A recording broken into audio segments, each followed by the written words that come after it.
Alors là, je m'adresse au pays qui m'a accueilli,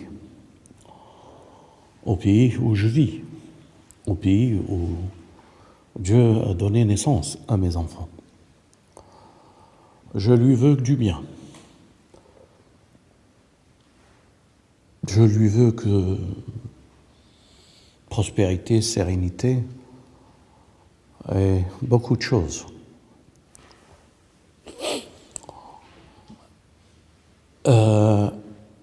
Et ce que j'ai à dire peut paraître un peu difficile pour certains, et surtout ce qui se passe aujourd'hui en France. La France qui devient colonialiste, qui envoie et qui a des armées partout en Afrique. Je ne reviendrai pas là-dessus. Tout ce que nous pensons dans le parti antisioniste, nous l'avons dit et il se trouve publié différents articles dans nos sites ou dans nos moyens de communication avec le jet d'information que nous avons.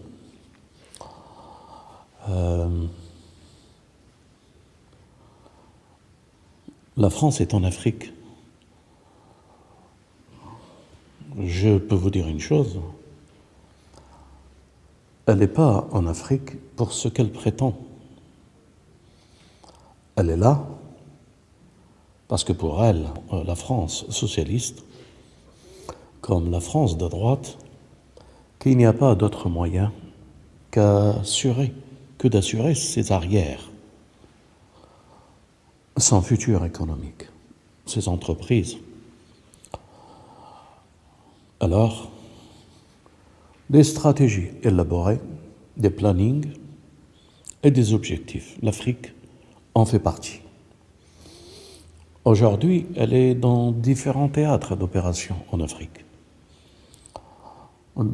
Bien sûr, l'Afghanistan, ils ont compris qu'ils ne pourront pas tenir.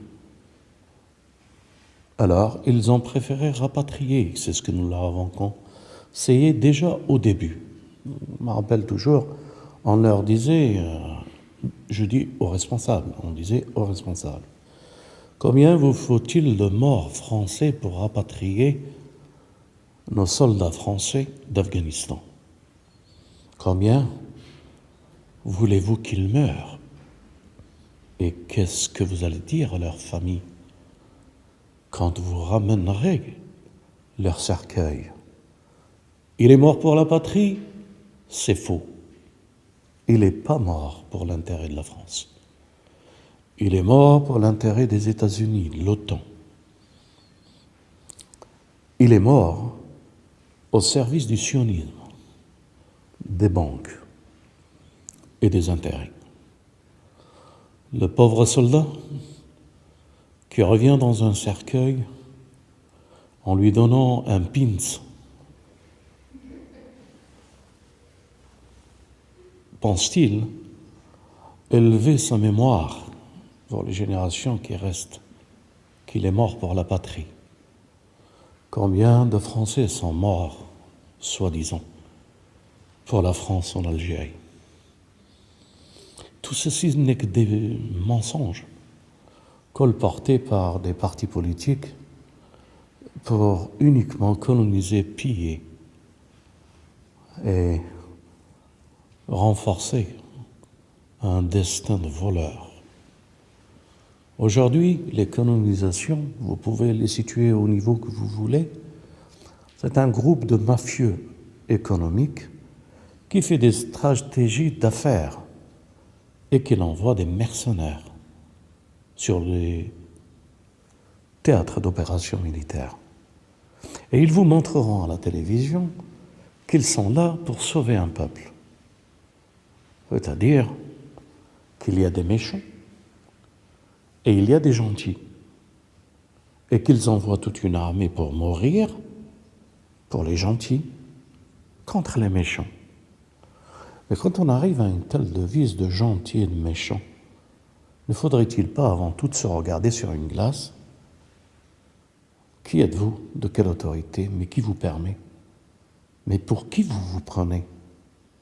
Mais quelles sont ces valeurs que vous justifiez auprès de votre peuple pour des guerres et du sang coule à travers le monde?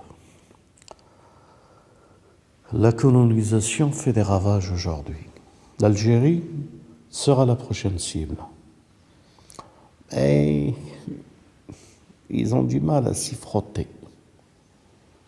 Ils savent ce que c'est que faire une guerre contre l'Algérie. Ils ont déjà l'expérience. Ils ne voudront pas refaire cette expérience.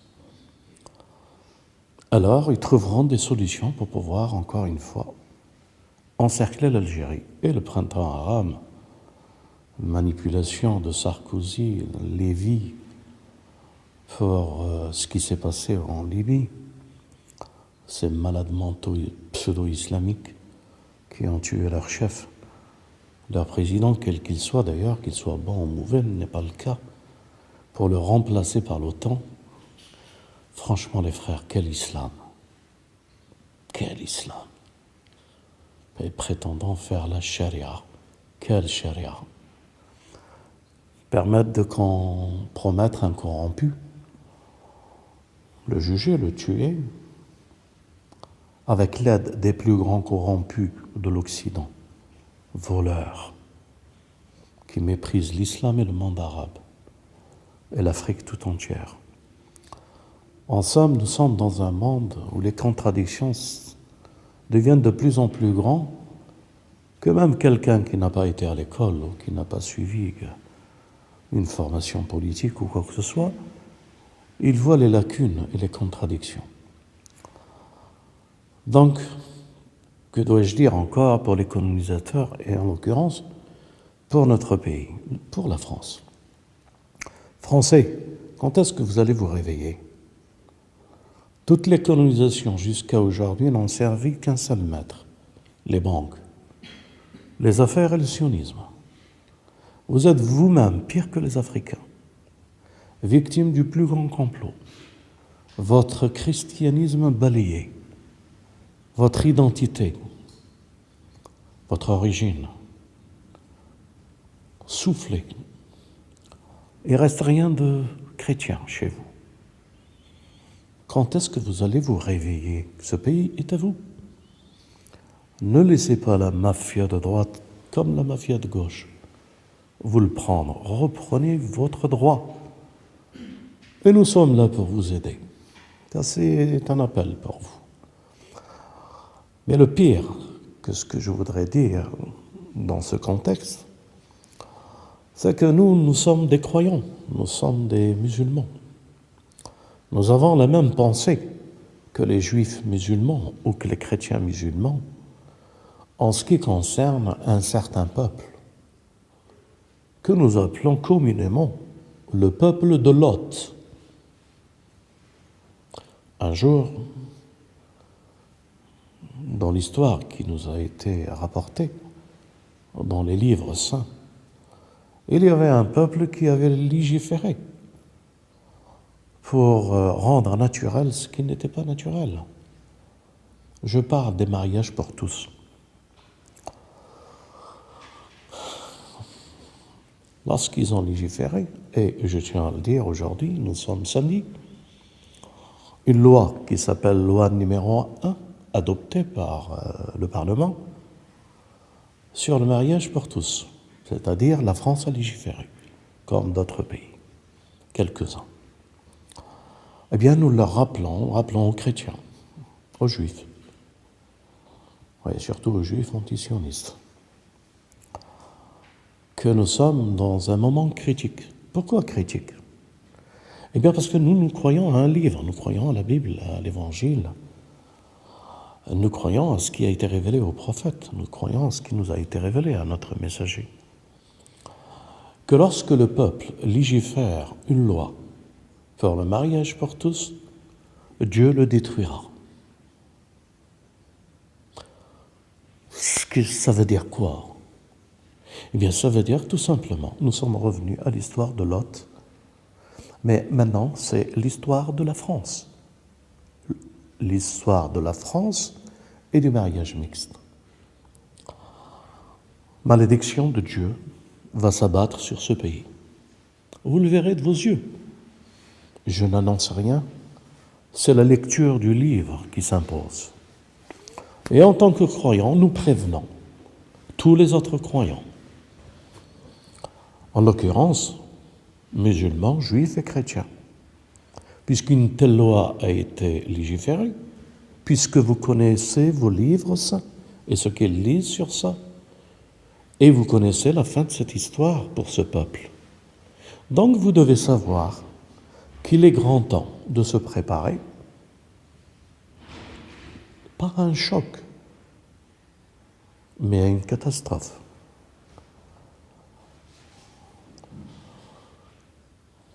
Je suis clair dans mon message, il est tout simple.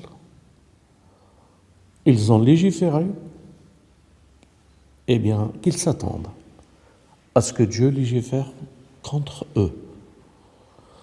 Que Dieu protège les croyants, quelle qu'ils soient leur religion, de ces choses qui sont contraires à la nature humaine. J'aimerais bien dire une note de plaisanterie, mais le sujet est tellement grave. Mais imaginez, on est arrivé à ce moment à quelque chose d'extraordinaire, un faire-part. Monsieur vous annonce son mariage avec monsieur. Il faut assister. Nous, en tant que croyants, on va lui dire quoi? On va lui répondre, bien sûr, et que Dieu vous donne beaucoup d'enfants, comme on le dit à ceux qui se marient, que Dieu bénisse ce mariage et vous donne beaucoup d'enfants. Qu'est-ce qu'on va leur dire à eux?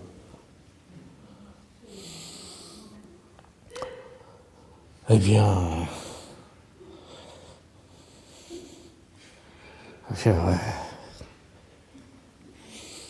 vous m'avez compris. Qu'est-ce qu'on peut leur souhaiter? Sinon, la fin du peuple de Lot. C'est écrit, ce n'est pas nous. Cela ne vient pas de nous et de notre raisonnement. Ils veulent atteindre la famille, comme si la famille chrétienne n'a pas assez souffert, et comme si les familles tout entières, qu'elles soient juives, antisionistes, juives ou musulmanes, antisionistes bien entendu, n'ont pas assez souffert du désordre que les hommes commettent et qu'ils n'ont pas assez de difficultés pour encore leur imposer d'autres. Honte sur ce pouvoir qui a légiféré. Honte pour ces députés qui ont signé. La honte sur eux. Je ne peux pas dire plus, mais lorsqu'on signe et on légifère, eh bien, mariez-vous maintenant. Dieu vous donnera une bonne prospérité. Voilà ce que je voulais leur dire. Quant aux chrétiens, préparez-vous à ne pas recevoir cette malédiction à cause des autres. Quant aux musulmans, qui sont ici, et nous faisons partie d'eux, je crois qu'il est temps de penser à lancer un appel pour retourner chez nous et pour fuir, comme il disait Abdel Karim quand il a lu ce verset, dans une nuit, et que nos femmes ne regardent pas derrière comme la femme de Lot. Nous sommes dans un moment critique. Je vous assure, en tant que religieux, tous les méfaits cités dans la Bible et dans le Coran des peuples anciens, toutes ces histoires reviennent à ce que nous soyons lucides dans notre histoire.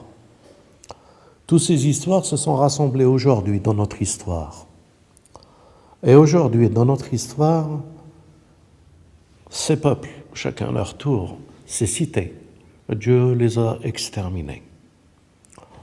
Comment voulez-vous que cette société, ce monde, cet Occident arrogant, Comment que vous ne comprenez pas que tous ces méfaits qui sont dans le passé, dans les livres, et ces peuples exterminés, comment voyez-vous cet avenir avec tous ces méfaits réunis? Et il est temps pour que Dieu intervienne et purifie cette terre de ces maudits suppôts de Satan. Et que Dieu protège les familles et consolide les familles. Qu'est-ce que je dirais? Une touche de lucidité, mais qui pourrait apparaître comme une touche d'humour. Faites les enfants. Dieu nous donne ce privilège de pouvoir faire les enfants. L'avenir appartient aux familles et à leurs enfants. Quant à eux, ils s'éteindront avec leurs projets. Et, bien sûr, toutes les malédictions qui accompagneront cette légiférée ou vous m'avez compris. Walhamdulillahi Rabbil Alamin.